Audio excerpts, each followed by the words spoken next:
Well, hello again, everybody. Angela here with Real Life Access. This is the final installation of our Mythbusters series, the disability as punishment myth, and I'm going to warn you right now, this video is guaranteed to offend somebody. So if you're offended by anything I say here, don't say I didn't warn you. Um, this myth is probably the most destructive of the myths. Some of the other ones you can sort of laugh at, like the virtuosity myth and the you're so amazing myth, and even the incapability myth. You can sort of there's a funnier side to them. And things like the charity myth are you could you might not agree with them. The charity myth sucks, but you can see where it's coming from. This one is just wrong. Um, so I've been thinking of, how are you going to present this myth? And honestly, I'm actually going to change the name of the myth from the disability as punishment myth to the disability as a source of shame myth, because I think there are more milder manifestations, or I should say, more insidious, less overt manifestations than are covered under the definition of the disability as punishment myth that I stated earlier. So, what is the disability as a source of shame myth? What is what is the myth? Well, the myth is that disability is a thing to be ashamed of, a thing to be embarrassed about, or in more virulent forms, a punishment. God's punishment or the universe's punishment for the sins of the disabled person, the sins of the parent, or the sins of society as a whole. Yes, people really do believe this. But let's start with the more, I guess, I don't want to say the more milder manifestations because they actually can be more damaging because they are more subtle. So I'm going to say the more subtle manifestations. So if you're ashamed, this looks like being ashamed or embarrassed by having a disability or by having a loved one with a disability. It looks like parents of disabled kids who really don't want to be seen with their disabled kids because it's embarrassing. And it comes from society's desire, some societies more than others, but society in general's desire to hammer square pegs into round holes. So you don't want to be seen with your disabled child. You're ashamed, you're embarrassed.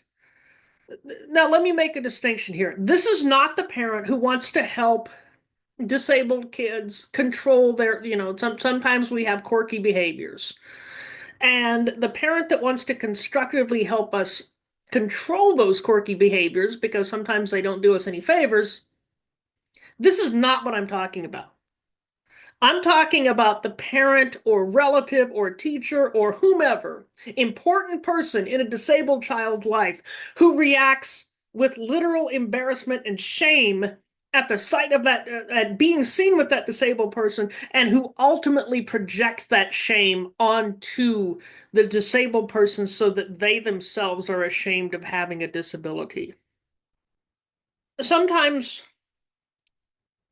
it is about square pegs and round holes, and sometimes it's about the fact that you think you did something wrong, either by having a disability, because you have a disability, or because you have a child with a disability or whatever.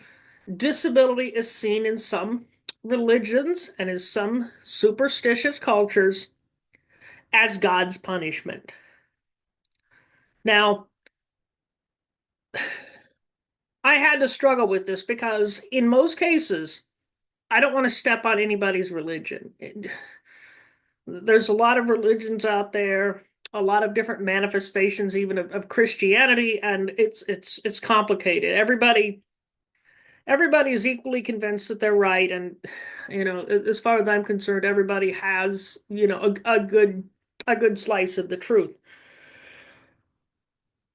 But when you act in ways that hurt other people, you cross a line.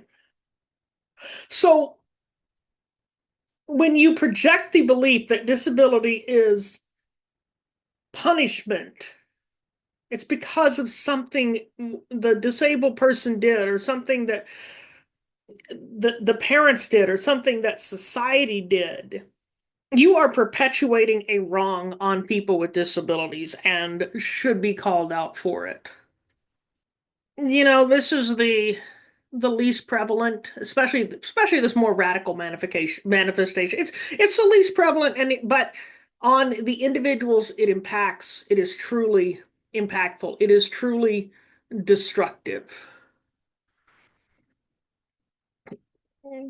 Ultimately, this looks like disability being kept quiet. Um, People with disabilities, when you're ashamed of something, you don't want to talk about it. You don't want to admit to it. You don't want people to see it. And in all its manifestations, the disability as a source of shame myth is a big part of the reason disability is underreported. Ultimately, and because disability is underreported, it contributes to accessibility not being seen by society as a necessary part of the user experience. So, if you're ashamed of a loved one's disability, you need to address it. People are different. You need to find a way, either through talking to people with disabilities, talking to a therapist, whatever you need to do, you need to find a way to get over that. Because you know not the harm you do. Disability is an act of God. It is my opinion that God made me blind for a reason. It is certainly not because of anything anybody did.